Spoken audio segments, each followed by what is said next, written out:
Everyone is faced with a problem, whether the problem is moral, financial, mechanical, emotional. There's always one thing that we got to do, and it's find a resolve or a fix. Normally, the resolve or the fix is handled by the same format or formula. A temporary fix usually yields skeptical results. The results often render to limited functionality and durability. A more permanent solution, it requires us to dig a little deeper to get to the root cause. This is the resolution.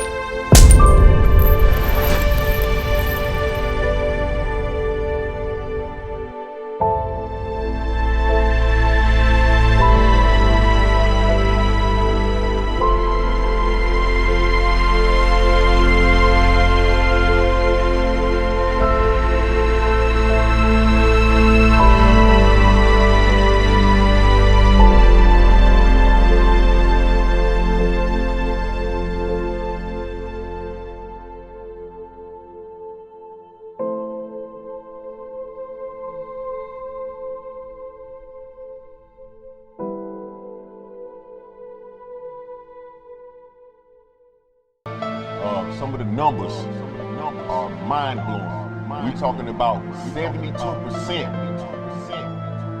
of our families grow up in single-parent homes. Hey, what's going on, ladies and gentlemen? You are now tuned in to The Resolution. We're still talking about the dysfunctional family. Some of the numbers are mind-blowing. We're talking about 72% of our families grow up in a single-parent home. Racial boundaries. We don't want to talk about the racial boundaries because it's not about race. But if we were to have a comparison, we're talking about 72% to 12%. I'm here with the beautiful Carla. Thank you for coming. Thank you for inviting me. Absolutely.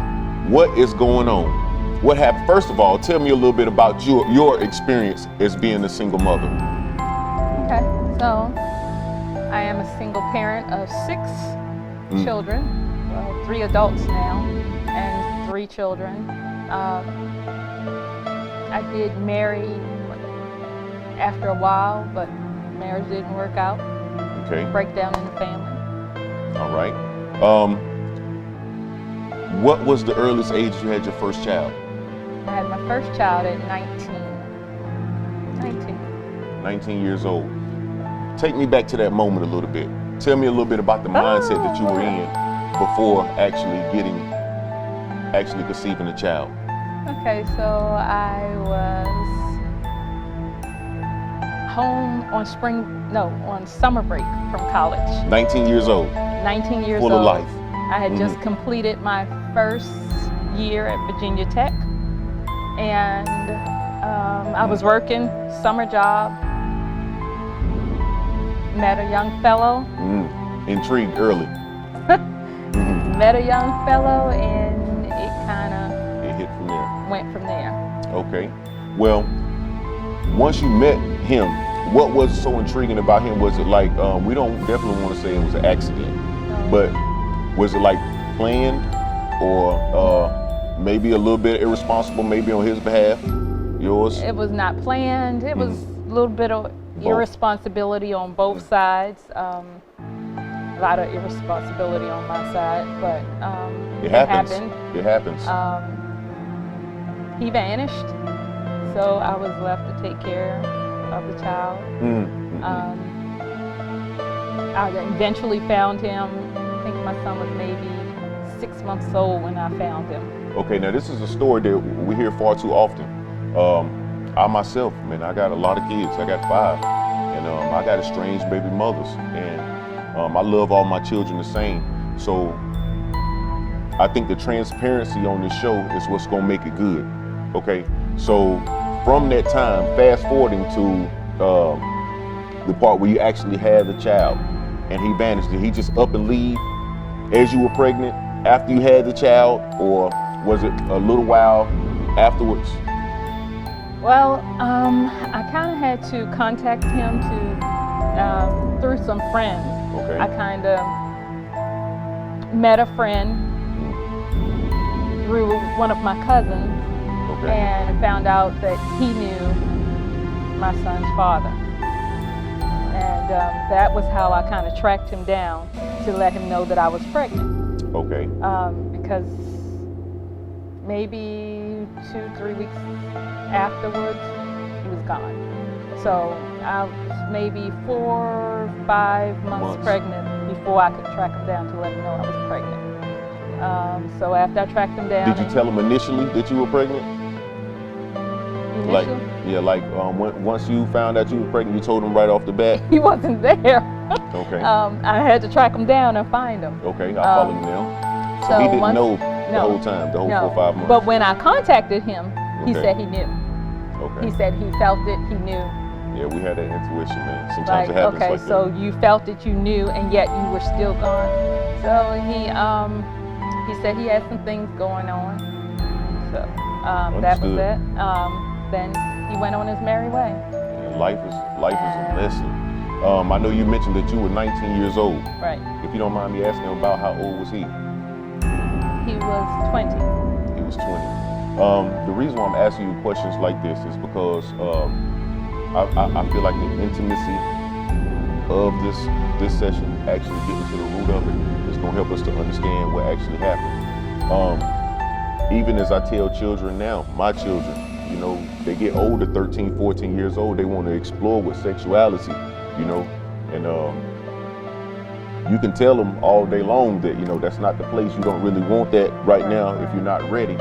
But how do you keep another child or little girl from going in that same instance? Well, we haven't even got to the rest of the story, but just from the part of you 19 years old, how do you give her advice or not to put herself in that position? The biggest thing, I believe, if you let her know her worth. Because value. I didn't know my value. I didn't know my worth. No one ever told me.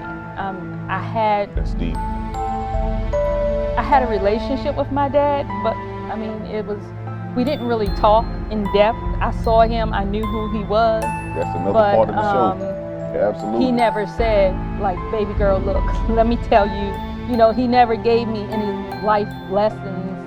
You know, he gave me church, you know. But the actual reality of, no girl, don't do shacking this. and all of that, but the reality of, you know, save yourself. There are men out here. I'm a man. I was young once.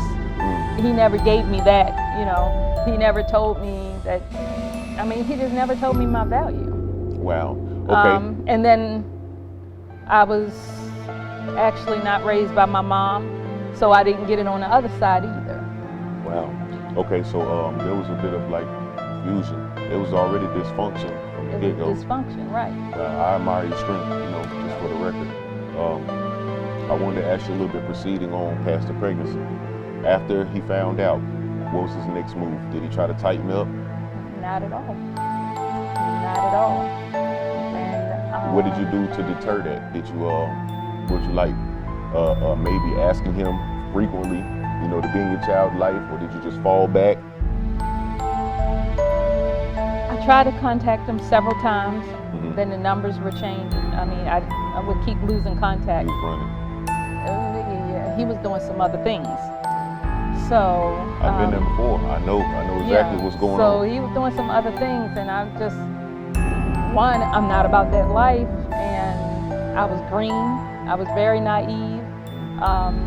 So I just did what I had to do. It happens to the best of us. How did you keep from being discouraged? Even after the first child, we haven't even got to the other 5, you know. How did you keep from being discouraged? Initially, my first thought was abortion. That was the first thought. Deep. Did you feel like that would work best for you, or you felt like you would just get rid of the problem? I didn't feel like it would work best for me, but I felt like that's what he wanted. My guardian and my dad would want me to do. So you had pressure from the outside. Right. They didn't know, but I just felt like, I mean, I was an honor roll student. I was in college on scholarship. You know, I was going to school to be a doctor. Well, at that time I had switched to electrical engineering, but I was like, this is not for me, so I'm going back so I can go to medical school. So I was switching my major back to pre-med. It's crazy because it sounds like you had your life already pre-planned. Even though the obstacles that you had prior to the child, it sounds like you was already in motion to do better for your life. Okay, tell me about the other five. Even with that, even though you have plans, still, if you don't know who you are, if you don't know your worth, and that's what it boils down to. One thing we have to instill in our children, their value, their worth, be it male or female. You have to let your child know who they are. Absolutely, I agree. And I think another thing that we should bear mention to is the fact that you said your father was there, but he didn't tell you certain things. I meet a lot of women whose father wasn't there, and they really don't know how to receive a young man and or act accordingly to a young man, let alone a man. And I think that works vice versa. I will say, in some of the men's favor, I definitely don't want to make an excuse, so y'all pay attention out there. We're not making an excuse for us, including myself, but we tend to mature so much slower than women. And that's definitely not an excuse, but I think that is a reality from a statistics standpoint. Like, how long does it take us to get it? Can we admit to whose fault it How do you really go is? about your day with 6 children, still try to be successful, put a roof over their head, and feed them? For me, For you. I didn't have a choice.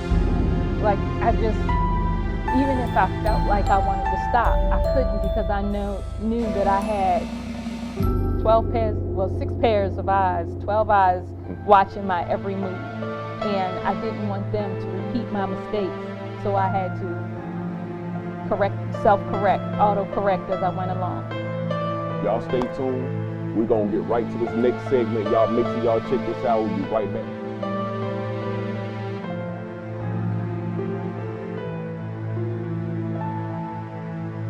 I don't know what the world going on, man. It seems like today's generation, man, it's like it hurt to think.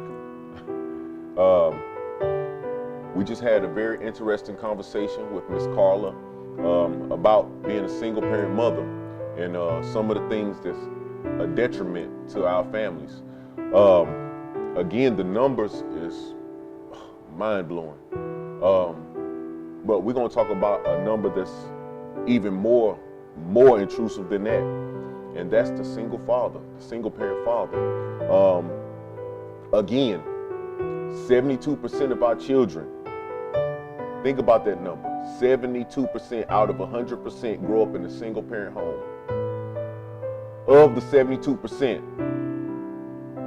1 to 4% live with their father. What in the world happened here? I have a special guest today with me, Frost, my man. Yeah, good, man. It's a pleasure to have you.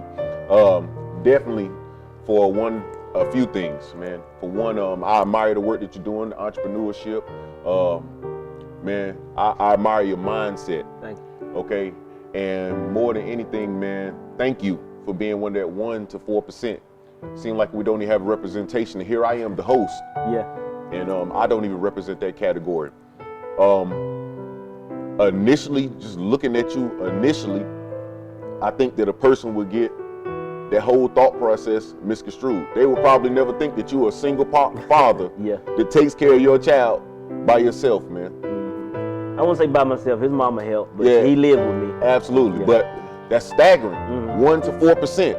And yeah, I'm glad you put that, because we need that, man. We don't give each other enough credit. For one, man, it seems like the mothers and the fathers is always at each other's throat, you know? That's another topic of another show.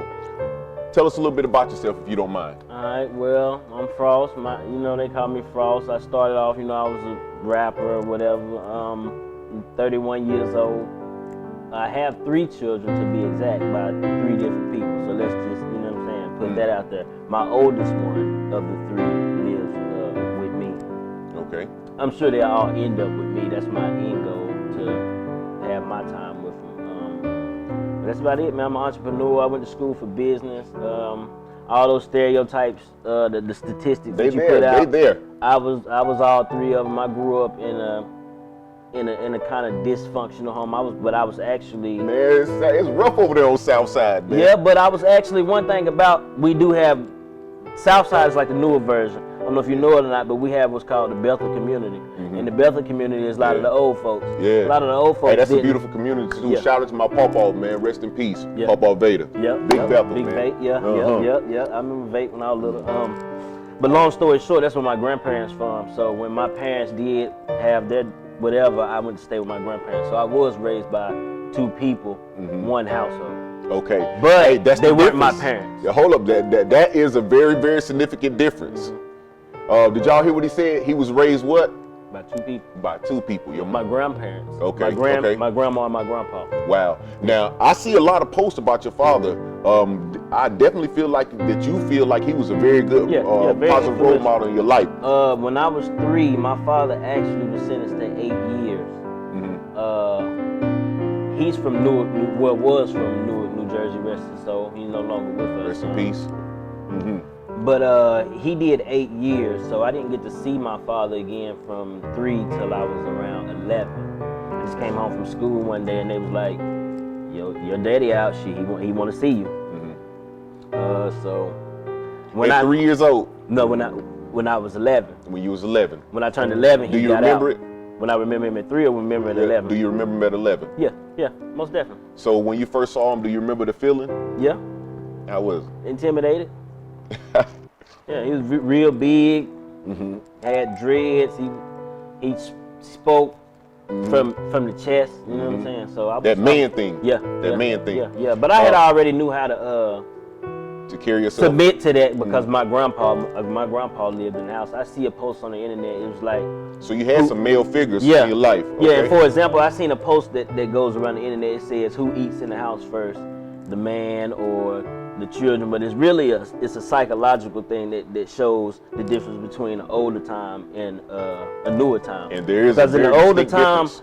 Grandpa ate first. Period. No matter what happens, yeah. And we used to feel like somewhat a sign of respect to be the one that take him to play. Yeah. So Where in the world did that go? where We they- lost all that, huh? Yeah. We actually did, because I feed my son before I eat.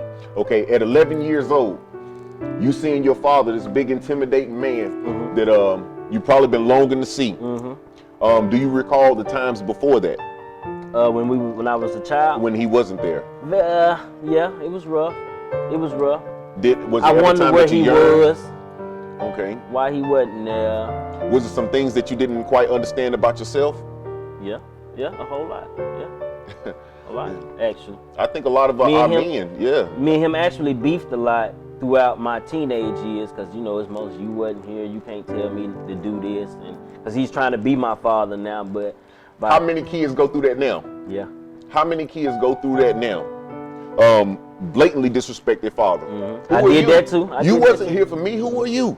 You know, that's the ideology. You know, of the new wave of people, man. Not just men, but just the way we think about each other.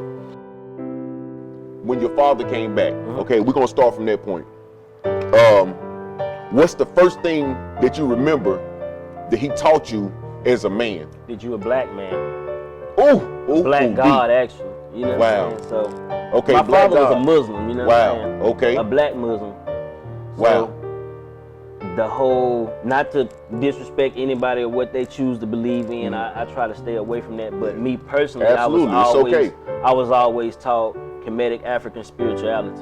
So from that point, coming from the South and just being In Christian, the Bible Belt. in the Bible Belt, I went to Newark, which is almost like a black Mecca. I don't know if you noticed or not, but the Noble Drew Ali's first More Science temple was in Newark. Peace and blessings. You know what I'm saying? Yes. So the knowledge wave of black people up there is a little bit different.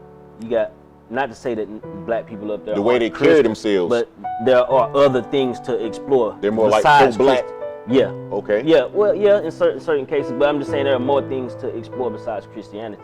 So, me being raised by my grandparents and I'm Jesus, it really kind of sickened him to a point. He felt like they was telling you a lie. Yeah.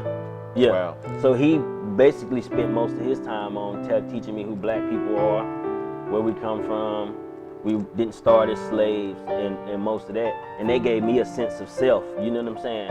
Especially when I came back to the South and realized that most people didn't know this. Okay. I think that's very, very powerful. For one, as a very diverse cultural people, I think sometimes, man, we look at, you know, they say it's certain things that you don't discuss at the dinner table. It's politics and religion. Yeah, seriously. At the dinner table. At the dinner table. Where do you discuss them? Where do you discuss them? But then again, who actually talks at the dinner table anymore? You know what I mean? We don't do that no more either. The phones, Yeah. everybody be like, you look up everybody like this on their phones. From that day, the magnitude of that. How did you wrap your head around? Okay, this is a man that I haven't seen from 3 to the age of 11. Now he's coming out and he's teaching me that I am of a kingmanship, of a different hierarchy. How did you feel about that as a whole? Did you embrace it immediately? Were you kind of confused, you know, prior to your other upbringing? I was confused a little bit, but I ain't not to toot my own horn or nothing like that, but I was like an AIG student all through school, straight A's. I tested highest in the region like 3 times, won a spelling bee, geography bee. So I was real good with knowledge. And so I embraced it. So, and it really just kind of opened Pandora's box for me to go study on my own and learn. And then every summer from that point where he was released, I would go up there. So before I could play a game or watch TV, I would have to have a fact for the day. So every day he would come on me, if I had like a game controller in my hand, he'd be like, do you have today's fact? You know, I slide it to him and Mathematics? Yeah, the mathematics. Yeah, you know. I got you. Okay. Take me back to the first day, your first child. When you knew that you was about to have a child, you started smiling automatically. Yeah, well, that's a beautiful thing. I was incarcerated. Wow, okay. So the first time, your first child, you was actually incarcerated. How did that feel? It was almost the same cycle repeating itself. Yeah, and I felt that too. And they say that's what actually happens. Yeah, I felt that a lot. And I actually had called my pops and tried to really like talk to him like, can you help me get out? And he was like, you think you hard, you tough, so. Yeah, you stay in there. Same thing my daddy told me. Yeah, don't call me for nothing else. Don't call me, so. From that point on, I was like, well, I guess that's that on calling people. So. Hey, was it a part of you that kind of lashed out? Because when my daddy told me that, man, I'm in prison myself. I've been there 7 years, 2 months. So I know exactly what you're talking about. My father told me I actually called home and I was just asking for some shoes. Some New Balance? Yeah, I just needed me some shoes, man. Them state boots was killing my feet. Got them all bent up, you know. But my father himself, he's a very stern man. He's very cultural, very diverse in his way of life. And he told me, you know, straight out of his own mouth, son, don't call my sister, her sister, nobody in our family asking for beep on TV. But asking for nothing. You think you're a man? You want to go out here and do this? Then talk to me when you get out. You know. So I don't know if I needed that. It made me stronger. I realized that I didn't have anyone else to depend on. And one of the other things that I came to realize was when he used to, I was gonna say spankings, but I don't think that's the proper word. He used to whoop my beat again. And I don't think I could appreciate it more. I don't think I could appreciate it more to this day, because it's a lot, man, for our young men to get out here, and we don't realize that discipline at home, that structure at home, the system don't care nothing about us, man. They throwing us away at an alarming rate. They killing us at a more alarming rate.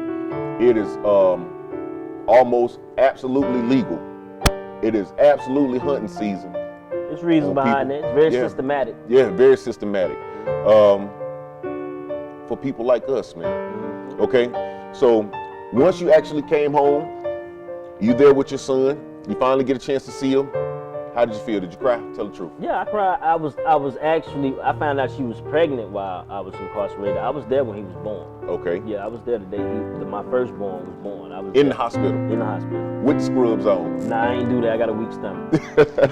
So I told her, look, y'all get him cleaned Shout up. out to the women, because you know. Clean him up. I don't even want to see him like that. With the stuff on them. Clean him up, put his little toboggan on, didn't bring him to me. Yeah. You know what I'm saying? But yeah, I definitely cried.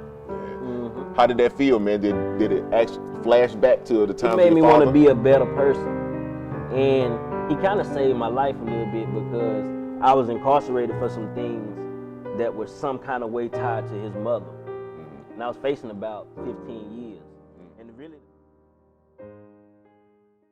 We've had some single parent mothers come up, some single parent fathers, and we definitely want to get the other side of the spectrum, which is the cohesiveness, the marriage, okay? I have Greg and his lovely wife here with us today on the resolution. If you don't mind, introduce yourself, please. My name is Natika. I'm Dr. McPherson. I am married Doctor. to Gregory Yes. for the last 2.5 years. I'm from Philadelphia. I was prior to my current husband, I was in a 20-year single parent home. I was in a 20-year marriage as a single parent, if that makes sense. Okay, that almost doesn't make sense. Right. How in the world did that happen? Exactly. Okay. No, we're gonna get to the intro, but please take me right back to there. Yeah. Okay. All right. Now let me say first of all, I ain't never heard that. Yeah, so that's a little bit new to you. Okay. Yeah, that's yeah. But I'm Gregory, 37 years old, getting ready to be 38 soon, almost 40. And it's been a long road. I was married for about 12 years and divorced. And then I met my lovely wife here. As she said, about 2.5 years ago. Everything was swift for us. It was just fast. Wow. Okay. I think the first thing that I noticed. Hold on. Let's go back to what you were saying. Yes, sir. Okay. Because I kind of got discombobulated on that. You say you were in a 20-year marriage. That you were single. A single mother A single mother in a 20-year marriage. Okay. Give me the dynamics on that, because I'm not understanding exactly how that works. Sure. So, I had my first child when I was 17. I got pregnant when I was 16. And to kind of give you the short version of it, my oldest child father was murdered when he was almost 4 years old. But I was married when my son was 1. So he was staying with myself and my husband at that time. I married very young at 18. Wow. So you had your first child at what age? 17, 17, and you got married at? 18. Okay. All To a just trying different to understand. person. Okay. Okay, that was my first love that I married. But in that time frame, we also had a child. So now I have 2 children by the time I'm 19, right? Deep. Right. And 19 years old. 2 That's a children. lot of responsibility. And I'm married. Okay. He went into the military, and to be honest with you, I know there are a lot of statistics, and I know there are a lot of reasons behind things. But as I'm 41, and as I've begun to grow and understand life the way I do now, sometimes we make choices because we choose to put on blinders. Yeah, we don't want to actually see what's going on. We don't want to see it. So Well, I we was see it, but we don't want to acknowledge it. accept it. Yep. Yes, agreed. So Agreed. the person that I was married to for 20 years, we grew up together as kids. He was my first boyfriend when I was 11, so I knew his background. I knew who he was, how he operated, even as a child.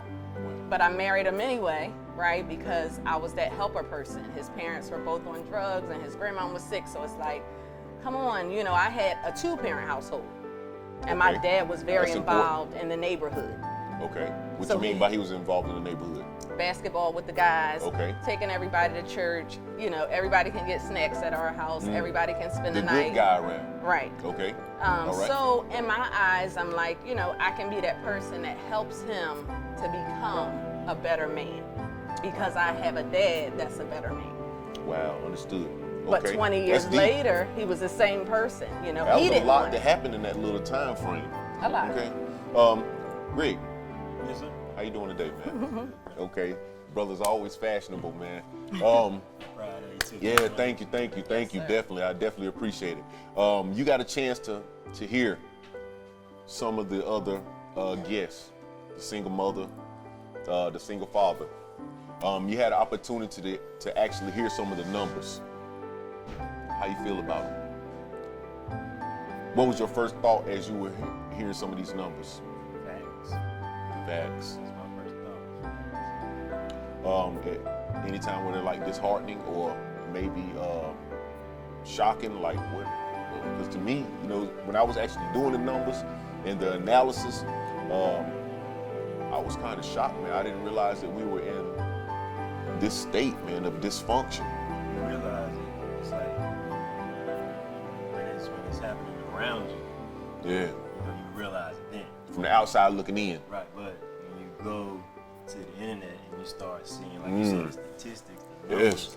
this is worldwide, well, nationwide anyway. Mm-hmm. You know, not just in Kannapolis or wherever you're from. You know, that's when you realize, dang, this is really a big problem. Wow. Okay, so tell me this. You've been married prior to this marriage. Tell me a little bit about that. Is it like that? Is it that bad? Well, I'm gonna tell you what me and my wife always say.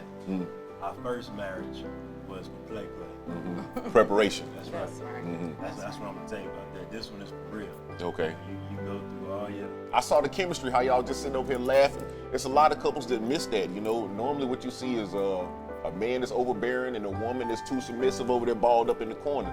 It's like, it's not lighthearted enough. But as I'm seeing y'all over here joking, how you know, smiling. We don't have a genuine smile in our relationships no more. I was just going to say, and listening to some of your other interviews, a lot of that does come into play because, like Miss Carla, is that her name, Miss Carla?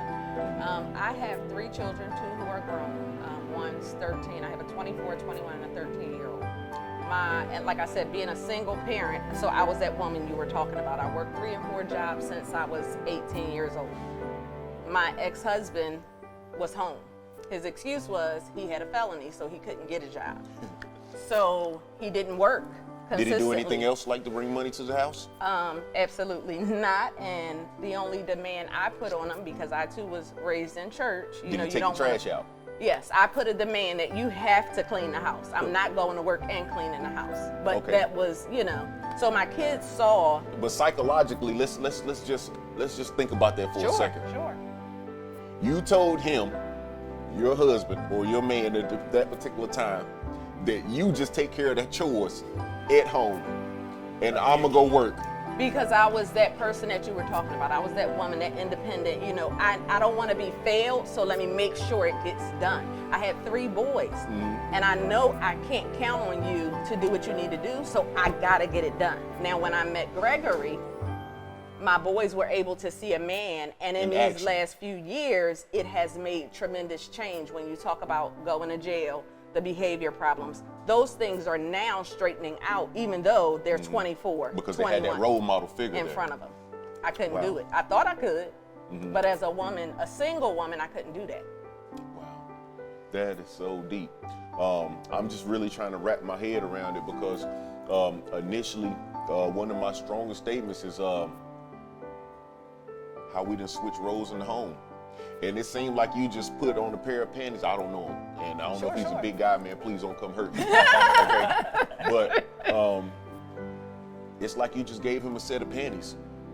To me, I would be offended. My pride would be hurt. Man, I'd be everywhere. I'm gonna do some hustling. I'm gonna go to work or something. But what I would not do is wash dishes all day and watch you break your back. Man, how do you feel about 3 jobs? How do you feel about that? First of all, let me commend you because first thing she said was the positive impact that you had on the children. Okay, your first marriage didn't go so well. Did we even get into the specifics of it, or you didn't want to stay away from it? What was wrong there? Transparency is the only way this is going to work. Right. To be honest with you. Also respectful at the same time. Please do, because we're not here to badger anybody, and this is not the show for that. You know, What happened was we grew apart. Just like her, we was young. You know what I'm saying? High school sweethearts. And we just grew into the people that we are today, and we just were not the same people. Could not make it. work. Okay, understood. I'm starting to see a trend here. Okay, I'm starting to see some of the resolution taking place. The first thing that I see of this broken home is the age, the time frame that we're having children, that we're into these relationships. When I look back as a young adolescent, man, as a teenager, you couldn't tell me anything either. I thought I knew it all. And when I became aware of my manhood, so to speak, I was intrigued by it, and I wanted to test it out. You know, was that the right thing to do? Of course, socially it's not, morally it's not. But when you growing up and you don't have that foundation or that role model to exemplify what you need to be doing, how significant is that? Do you see the difference in the children from you being there? Most definitely. I'm gonna tell you something. One of the first memories that I have, now I got a 18-year-old son, and I got a 15-year-old daughter. Okay. When we moved in together, that's a whole nother subject, but the blending of the children. But, I'm all too familiar with it. I was outside on the grill, and I had my kids with me. Now, everybody in the house kind of nervous around each other because they don't know each other. You know what I'm saying? We're talking teenagers that's just sitting on the couch, don't know each other. But anyway, I asked my son to come outside because I wanted to show him something on the grill. He normally be the one to help me do things. Okay. And I heard one of her sons, when my son came out the door, and I shut it behind me, right? The door shut, I heard her son saying, I wish our dad would do something like that. Something to that fact, and that right, I just stood there for a second. Damn. And the first thing that came to my mind was, I got a lot of work to do. A lot of work to do. There's a lot of repairing. But now, it's smoothing out. Everybody's in their own place. When I say their own place, not physically, I mean mentally. Everybody's in their own place. They see in the road now, things is getting clear for them. It's smoothing out for them. And it's a lot of stuff that I did, to help them, especially the boys. With her having 3 boys, it was almost like you got to hit the ground running with it because you got a lot of catching up because they don't know how to do it. Yeah, the little things. Yeah, Right. the manly things that they need to know to their next step in life. Right. Yeah. Okay. Tell me this. Both of y'all had a faltered relationship. Okay, for lack of better terms, it didn't actually work out. Okay. Did it make you resent another relationship of this caliber, another marriage? Was it a point where you're saying, "Well, I'm not going to do this anymore"? For the record, before we even get into that, let me just say this. To be together, and I think anyone who's married will probably agree, man, it is a tough job. Not even just married, but to deal with another person's personality daily, man, it is work. You gotta put 2 personalities together into one. Yeah, absolutely. And I think that a lot of times that we meet single people, I think that it's easier to be single. Or maybe it seems that way until you actually meet somebody that is for you. I'm gonna tell you, you're an entrepreneur. Put this in perspective. This is how I can explain it to you. You're a business owner, right? Yes. I'm a business owner, so I can explain it to you in this fashion. You running everything yourself. You making sure everything get done yourself. Your money, your customers, however you run Tough. it, it's all you. Tough. You holding you accountable. Yes, absolutely. But when you get somebody in there to help you, you realize how much stress it is. It's Take that it deep on. breath. It's that deep breath. That sigh. Right. Okay, So then you gotta I think get about that how part. how can I continue to get this relationship? So I gotta keep feeding her. Because she feed me. Yeah, it's like a continuous cycle. Has to be. Man, we done had so many broken cycles, so many bad cycles. It's good to see a cycle that's actually working. Again, I can't emphasize this enough. It seems like the single life is easier. It's like we shy away from commitment I think the biggest thing for men and women nowadays is commitment. Nobody wants to be hurt. Right. And hearing y'all first initial step, y'all first encounter with love, with marriage, there was a time where things didn't actually work, and I'm pretty sure that somebody walked away discouraged, dismantled, broken. Right. You know. And it's funny with us because he was divorced for 8 years when I met him. When he had already been divorced for 8 years. How did that feel? Those 8 years. Yeah. No accountability. And so what made you want to get back involved into a relationship? If you had all this freedom and you were able to do the things that you do now, what was it that, I want to say what was it about her, but I don't want to make it personal. What was it that actually said, okay, I might open up myself again to actually loving again, accepting again, trusting again? I tell you what, I know me. That's the first thing. Okay. I know who you are. Yeah, absolutely. I think that's what the first interview said. Miss Carla, she said she was. She did. Yeah. You gotta know who you are. You gotta know your Eventful day. So, my marriage. Man, I've learned so much just in this little bit of time. I got the honor and privilege of talking to some of my peers. I think the perspective is a little bit different coming from someone that's eye level, so to speak. We normally get these, how do you say it, professional analysis, these professional opinions. And a lot of times they aren't so professional. These are people that's dictating our lives, but never actually went through these instances. Today, I had the honor of actually speaking to some people that actually went through these things, okay? It didn't stop there, for the record. Today, I had the honor of recognizing my little young man, Jabron, okay? And he's gonna talk to us a little bit today. First of all, tell the world your name, man. What's your name? Jabron. Okay. His name is Jabron. You how old? 8. You're 8 years old. Okay. Jabron has somewhat of a peculiar situation. Again, transparency is the number one thing here. Another thing that I definitely should make a note of is that we don't want to make this about bashing anyone. I wouldn't dare allow anyone to come on here and bash their mother, their father, their significant other, especially if they're with them not being here, able to defend themselves. But in this particular case, I have a young man here who's never met his biological father.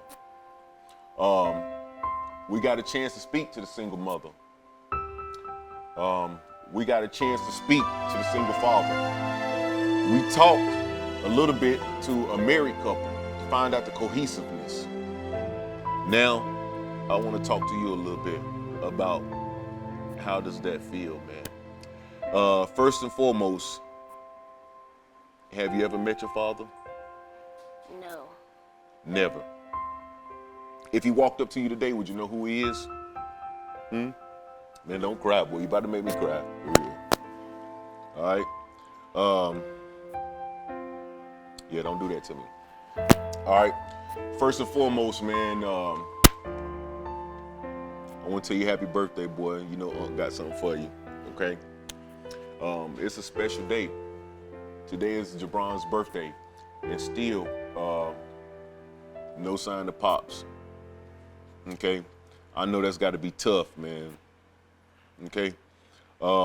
What's the first thing that come to mind when you think about that?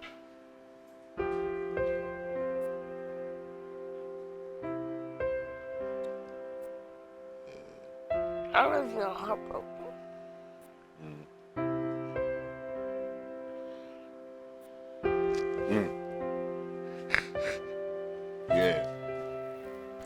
Yeah, okay.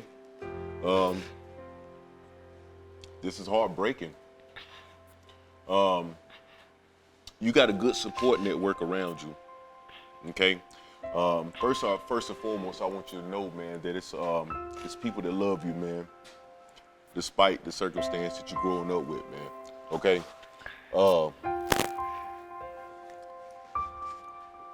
Is there anything that you would want to say? If you did meet him today, what would be the first thing you would say to him? I miss you so much. Wow. Is there ever a time that you feel like, hold on, man, we might have to cut, boy. You cannot do this to me. Yeah. All right. Yeah, please. Yeah, cut one time.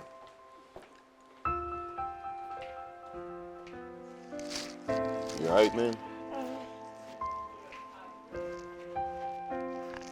All right. You still want to talk? Because you can stop at any time, man. Yes. You still want to talk? Yes. My man. Okay. Here we are. 8 years old. No sign of Pops thus far. You ever wonder what he looked like? Yeah, I want to really see what he looked like now. Because it's been a long time since I saw him for the past few weeks or years. Wow, man. If he was to show up today, what would be one of the first things that you would want to show him about you? Like your character, man. Just from me being around you, I know, man, you so fun, loving, you know what I mean? You so charismatic. Would you hit your dance for him or what? Yes, I would. Yeah, you would hit your dance for him. Okay. Are you angry at him? Not even angry. Wow. Hey, world, I just want you to take this in for a second. Here we have an 8-year-old boy who's never met his father. Today is his 8th birthday. And even to this day, no sign of Pops. The next question I asked him was, do you even have any hard feelings? And your reply was, no.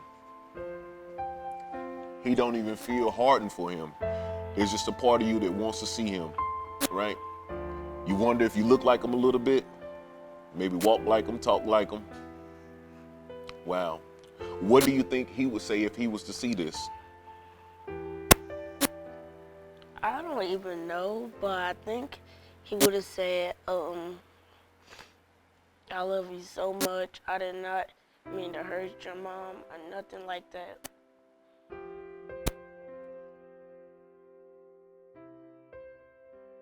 It's been a reality check. I got one of my good friends here, man, one of my brothers, man, Mr. Robert, man. How you doing today? Doing good, brother. Yeah, I appreciate it, man. From sitting on the sidelines, man, we got a portion of the show that we call Put In My 2 Cents. It could be more than 2 cents. Just from looking from the outside in, checking out some of the other interviews, how does it make you feel, man? Initially, what is your first initial thought? We need more stuff like this. We need a platform for like this. So when I'm sitting there listening, taking it in, it's taking me back to certain spots. Like a little kid, you can think about going out without a father. My father not being there like that. So, Yeah, so you experienced some of that? Yeah, experienced some of that. So it just took me back to different time. You know what I'm saying? Wow. Just from the outside looking in, man, what do you feel like we need to do, man? I mean, certainly we can't stop here. A TV show is not gonna fix the world. Nah, but this is the start, though. This is the start because it's taboo, it's there, but we don't talk about it. You know what I'm saying? It's just everything you hit on, like from the woman taking up the slack, just doing what they're doing, and Reversing the roles. reversing the role is not spoken about. It's just everybody's just falling in line with that. You've seen generation after generation. So I believe this platform, it starts here because it takes people like you, me, different people that have a voice that people can pay attention to. Yeah, absolutely. So a lot of times they got to come from somebody that looks like them or come from their walk of life. Yeah, absolutely. You know what I'm saying? So I believe this is it. This is the start. Well, I definitely know you certified bona fide, you know what I mean? So that's something we don't even have to go into.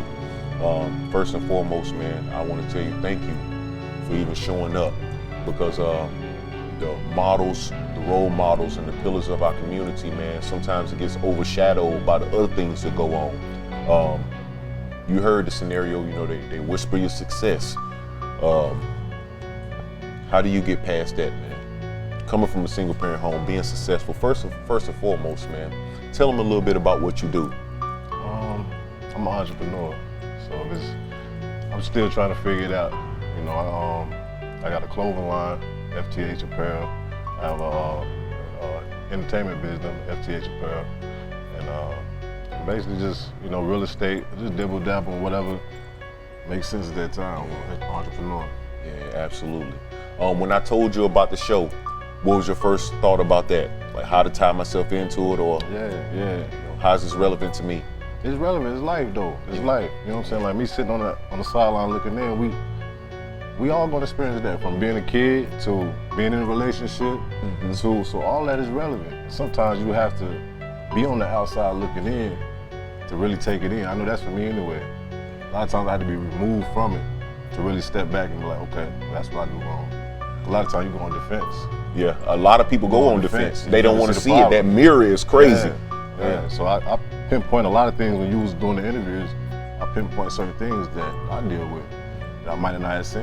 You know what I'm saying? Wow. Did it like shift your spirit in a certain way, or is it like what? And I seen that. Nah, Did it it felt like good. automatically shut you down? Nah, because I'm a man. And- That's big.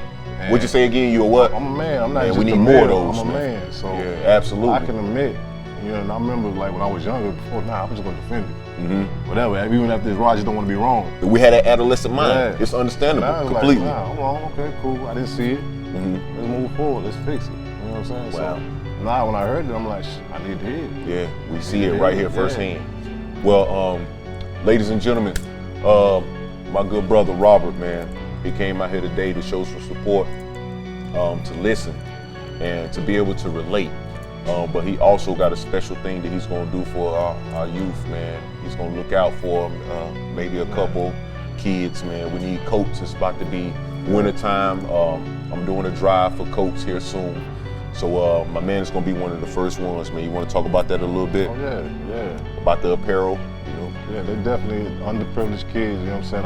I came up, I know how it feels to not have, you know what I'm saying? And a lot of us, we need, you know what I'm saying? So when we don't have, we kind of force, our hands be forced and we take other avenues to get. So I'm blessed to give back. So Yeah, I absolutely. want the kids to come by. My shop is 419 Jackson Park Road, Kannapolis, North Carolina. They come by, I'm gonna give them hoodies, jackets. It's getting cold, they need that. They just need to see that anyway, you know what I'm saying? Absolutely. More role models, man. Would you take one of the kids up under your wing, man? Maybe show them how to be an entrepreneur one day? Yeah, absolutely. I mean, because I feel like that's my purpose. Yeah. I feel like that's my purpose, and I figured that out a few years ago, just like that. I gotta teach, you know what I'm saying? Yeah. And I see, I didn't We have lose that. sight of that. We I lose didn't sight have of that, that. you know what I'm saying? So I grasped on to what looked good to me at the time, and it wasn't always good. But now I see, like, they'll listen. We just not talking to them. Wow. We talking to them about the wrong things. The wrong things, man. We highlighting all the wrong things. feel we And just not got- enough about this, man. It's like we didn't become inhumane. Yeah. You know, and I think it was designed to be that way. But there are some people still like us that come from the struggle that still care about our community. It's gonna be interesting to hear the mumbles and the rhetoric after this, because you know they already got a stereotype. They feel like we don't care nothing about our communities, and that's not the case at all. And that's evident from your gesture. I just want to tell you thank you for that. Again, if you want to actually enter into the raffle, or your child need a coat or something, definitely go to my man's page. What's your page? F.T.H_ENT. It's Instagram, Facebook. Like, share something, okay? Send them a message. I'm interested, okay? I'm at Empire 4 Media. Like, share. Tell me you're interested. Hashtag the resolution. And we're gonna make sure them babies get some coats and they be bundled up, man. Courtesy of my man, Robert, man, at FTH Apparel. All right. Appreciate you having We care about our community, man. Y'all recognize us, man. There's still some more men just like us.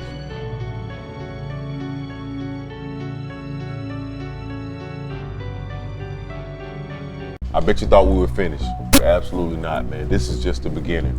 I'm here with a good friend of mine, a good brother, Damon, 3D De Leon. Man, how you get a name like that, man? 3D, I created it. I consider myself third dimensional for everything I do. I consider myself a visionary. Wow, So wow. thanks for having me. Absolutely, brother. thank you for coming.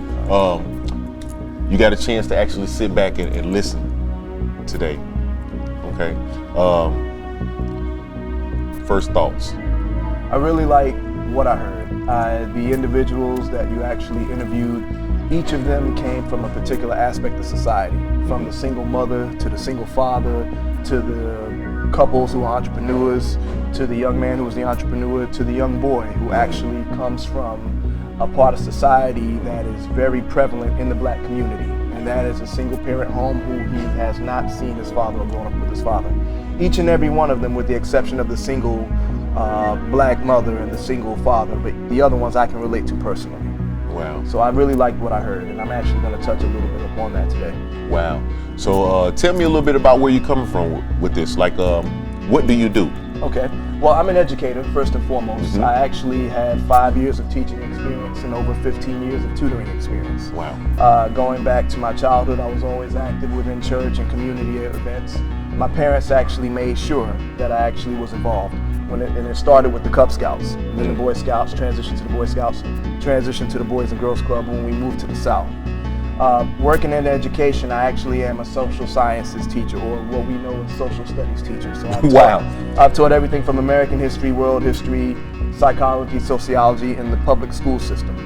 And as of now, I have accepted a teaching position to teach overseas in China for 1 semester starting in the spring. Wow. So wow.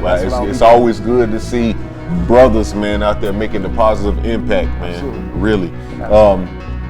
Man, it's so much that we could cover, even just dealing with the educational system. Absolutely. The education system in and of itself is a corporation, and everyone needs to know that that's watching this program. The education system is a corporation, and I'm not afraid to say that. We as teachers actually take on, we're like doctors. Doctors have to take the Hippocratic Oath to make sure that they invest in the best interest of their patients, health-wise. We as teachers, we actually get into this profession because we actually want to prepare the next generation for success. Wow. However, because it's a corporation and you have lawmakers in position who actually, much of whom never taught before themselves, they're making laws. They're passing these bills that's becoming laws, and they're actually pushing students through schools. They're pushing through this. Hold up. Let's not get too far ahead of ourselves. When you say pushing kids through school, what do you mean exactly by that? It's about data. It's to meet numbers. Schools have to actually have a graduation rate in order for them to get their for financing. the lawmakers actually to release the budget, and it keeps numbers. It's a numbers game. Now we can get very deep into that, very intricate another time. But at the end of the day, many of us who actually have a pure motive to see the students come into